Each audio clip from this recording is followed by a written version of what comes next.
may join us.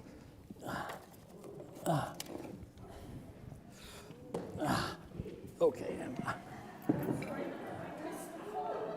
That was good, right? Hey, look at this. You know what that green thing is? Would you take that for me? Hold it. What do you think that green thing on there is? You know what that is, Laszlo? Lichen, right? Very good, lichen, Laszlo. I took this from the front wall of the meeting house this morning. Got lichen all over. Don't tell the meeting house committee. I'll put it back. But that's lichen. This is the story of lichen. Once upon a time, a very long time ago, 430 million years to be exact, there lived a little green seaweed colony living happily near the seashore. The little green seaweed loved its warm, well-lit, watery home. But the neighborhood was becoming crowded with each passing week. Big, fast-growing weeds were beginning to shade out the smaller ones, making it difficult for the little green seaweed to grow. And then things got worse. One dreary morning, the little seaweed met a big, brown, aquatic fungus. That's a fungus that lives in the water. "Excuse me," said the fungus, "but I'm about to infect and eat you." "Why would you want to do that?" asked the little green seaweed. "Well," replied the fungus, "it's getting harder and harder to make a living on this part of the seafloor. I normally prefer to eat dead organic matter. But turtles have been devouring my favorite foods before I get my share. With their fishy fins and their crabby claws, these turtles move faster than I can stretch my fungal fingers. You know," offered the little green seaweed, "I have a similar problem. Beneath these big, big seaweeds, I can't find enough light to grow. They're shading me out, leaving me weak and dark-colored. I'm not as green as I used to be, and I bet I don't taste so good. Are you sure you want to eat me?" But the big brown fungus was hungry, and the little green seaweed was defenseless, so the fungal fingers invaded the little seaweed and began to suck away the living fluids, hanging on to the little seaweed while it ate. Just then there was an earthquake. A portion of the seafloor heaved up, becoming land, and the water drained away. Lots of seaweeds went tumbling back into the ocean, carried along by the water flowing off the rock. But the little seaweed, anchored as it was to the fungus, was left stranded on the rock. "Now what?" asked the seaweed, in desperation, as they had never been out of the water before. "Well," replied the fungus, "I can grow my fungal fingers down to the cracks of this rock until they reach water, and I can just suck up the water while I hang onto the rock. But what am I going to eat? I suppose I ought to eat as much of you as I can before the sun bakes you to a crisp." And the fungus continued sucking the living fluid out of the little seaweed.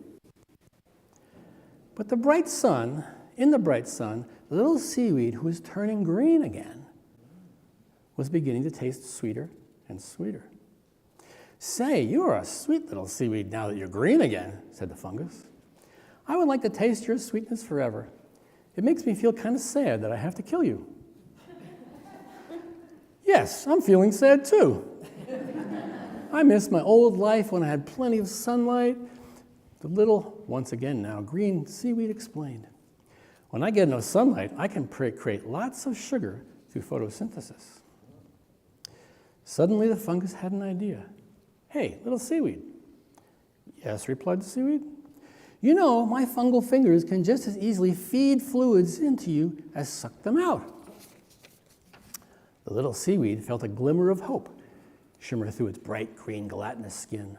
"Tell me more," the seaweed begged. "Well, if I give you water and nutrients, can you guarantee me a continuous supply of sugar?" "Oh, yes," replied the little seaweed. "In this bright sunlight, I can produce much more sugar than I can possibly use myself." "I think we have a deal," said the fungus. And thus began the most fruitful collaboration of all time, the intimate partnership of a seaweed and a fungus to form an entirely new life form on Earth that today we call a lichen, an interconnected community of formerly separate beings. And you can find all kinds of lichens on stone walls and rocks and trees, and well, just about everywhere you look. Be sure and look around the meeting house today when you leave. All of you.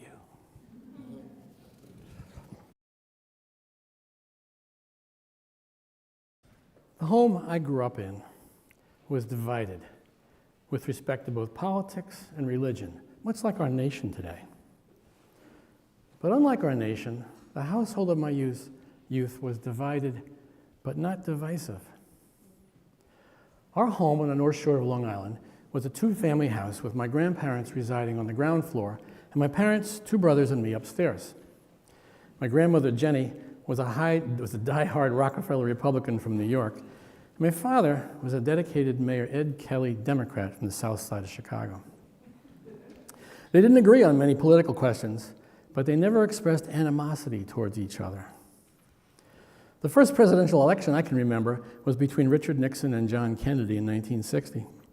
My family was evenly divided. I can remember it was something of a family joke that although they knew their votes would cancel each other out, they all went to vote on election day in good spirits. My maternal grandfather was from an Irish Catholic potato famine clan in New York City. He had been disowned by his family and excommunicated by the Catholic Church for marrying my Episcopalian grandmother and allowing my mom to be raised outside of the true faith. My Roman Catholic father and my Episcopalian mother could not be married in the sanctuary of the Catholic Church because of their so-called mixed marriage. Somehow the family navigated these divisions with grace and good humor. I suspect there was more tension around the politics and religion in my household than I was privy to. But when I told my parents I intended to marry my Jewish high school girlfriend, they were supportive and helped me find a hippie rabbi from Greenwich Village to lead the ceremony. That was then. Today, we are deluged with a steady stream of political, ethnic, and religious animosity, an us versus them culture. My upbringing didn't prepare me for the rancor we experience in the public arena today. I'm disturbed when I watch the news. All I can see is anger, blame, ridicule, judgment, derision, rage.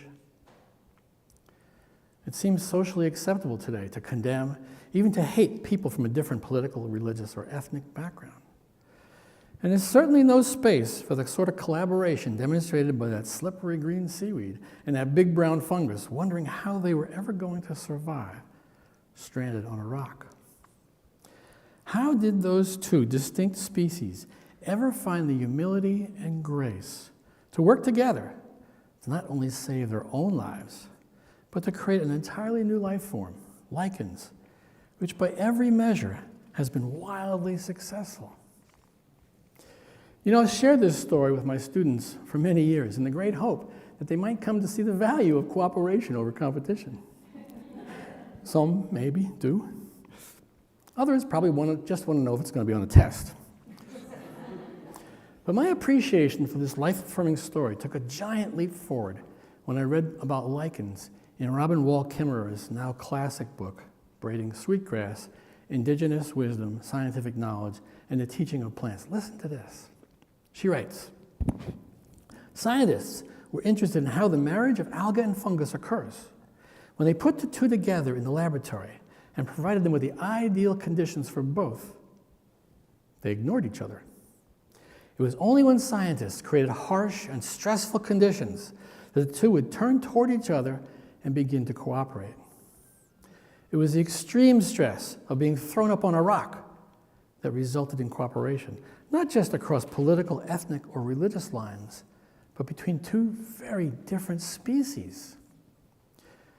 How did they ever communicate across the us-them green-brown divide? I wonder, was it because being creatures of nature, they could intuitively sense the interconnectedness of all things? much like people from indigenous cultures do today. Sherry Mitchell, the indigenous author of the powerful book, Sacred Instructions, Indigenous Wisdom for Living Spirit-Based Change, reminds us that, quote, we all belong to one another, and we are responsible for each other's well-being. We Unitarian Universalists call this widening the circle of concern, as outlined by the 2020 UUA study by that same name. But how can we widen our circle to include those voters who, for example, supported a presidential candidate who is now actively dismantling American democracy, militarizing our cities, erasing efforts at inclusion, and arresting and deporting the most vulnerable among us? How could we be anything but full of anger? Father Richard Rohr, a modern-day Franciscan prophet, wrote in his latest book, The Tears of Things, quote, life disappoints and hurts us all. And the majority of people, particularly men, do not know how to react, except as a child does, with anger and rage. We are good at anger and rage. Anger at these injustices is surely understandable and may indeed get us off the couch. But Sherry Mitchell reminds us anger will not help us to, quote, collectively dream a new world into being with gentleness and reverence. She asks us to create space for the heart-to-heart communication, understanding, and empathy that has the potential to transform us and them into all of us. How do we begin this difficult work? Father Rohr teaches that just below the surface of anger is a deeper emotion, sadness. He suggests that after the initial flare-up of anger in response to yet another ice raid, for example, we should dig deeper into our own feelings. He offers us the counterintuitive step of sharing our vulnerability with others in the form of tears. He writes, mere rage will not change anything. Tears often will. First by changing the one who weeps, and then by moving others. Of course, we must respond to the abuses of social injustice, and anger makes us feel powerful, at least for a short time. But I wonder if the deep work of transformation needed today, and in fact has been needed in this country for a long time, would not be better served by a surrender to shared grief in the face of injustice and violence. Sherry Mitchell writes, my group, Native Americans, have suffered an unrecognized Holocaust in this country.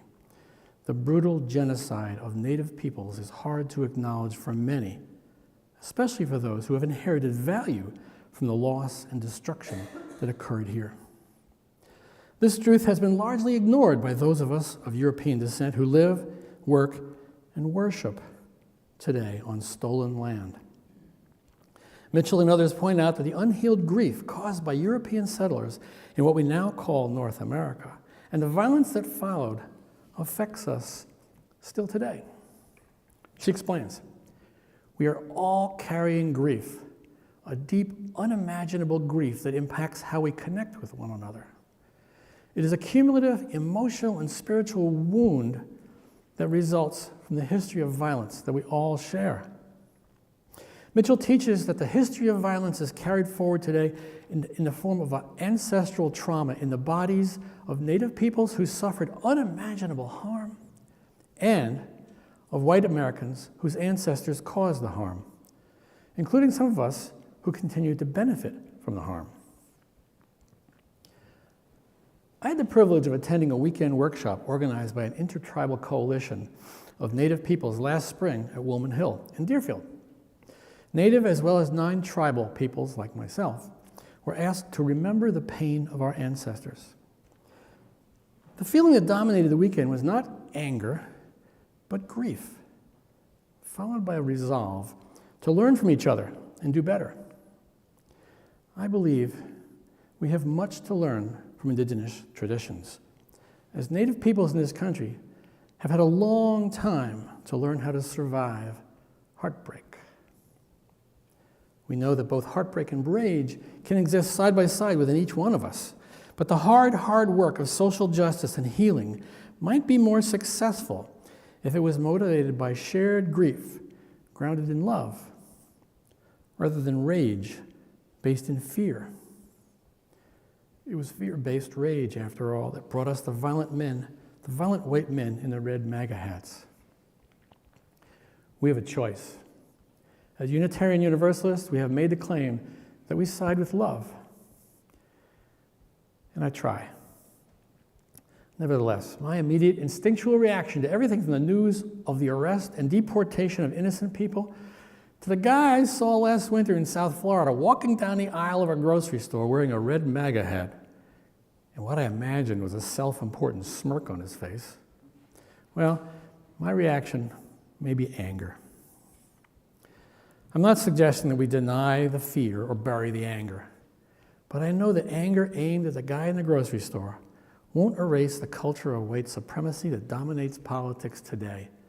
In fact, it might inflame it. On the other hand, following Brené Brown's wise counsel to have the courage to lead with vulnerability, opening myself to feel and express grief, that might result in the heart-to-heart communication and connection, even among people who hold different political views. Anger divides. Shared grief has the potential to connect. And the good news is that everyone gets to experience grief at some time in their lives. Nevertheless, regardless of political affiliation, ethnic or religious background, we get to experience grief. And sharing this grief over all that we have lost, whether that be an election, a dream, an opportunity, or a loved one, may make space for something new to emerge. Most of us who have experienced deep personal loss understand that loss has the potential to crack us open. My own cracked open heart has become softer and more likely to experience empathy and compassion for others since my wife died. Sherry Mitchell teaches that grief and celebration are not only natural, but necessary to a balanced life and a healthy society. The sometimes wild, painful expression of shared sorrow in the form of tears, song, ritual, and stories are a required element of the healing process for individuals and perhaps nations. The feeling that dominates my own understanding of the long history of violence against Native peoples in this land, the land we now call North America, is a deep, deep sadness. And I have the same feeling about our current political situation. This sadness motivates me to march, to sing, to write letters, to donate, to vote, to listen to the viewpoints of others with an open heart, and to cry. Not alone, but together. Personal sadness won't heal the us versus them divide, but if we have the courage to share our grief with each other, we might build a broad enough coalition to make a difference. That slippery green alga and that big brown fungus sacrificed their own bodies to build something new, a lichen. Two separate beings joining together to create an interdependent community of beings. What were they thinking? I don't know. What I do know is that we have all been thrown up on a rock. And I know that evolution is not done with us yet. The emergence of new species and perhaps even new interdependent communities, perhaps beloved communities, is possible. This is not the end of the story. And something, perhaps, just perhaps, something completely surprising and entirely new will emerge tomorrow. May it be so. Amen. We almost forgot. It's important to remember this world is ending. We cannot stop it. And only if we find we are the same angel and human, only if we find our common hope will it begin again. Go in peace.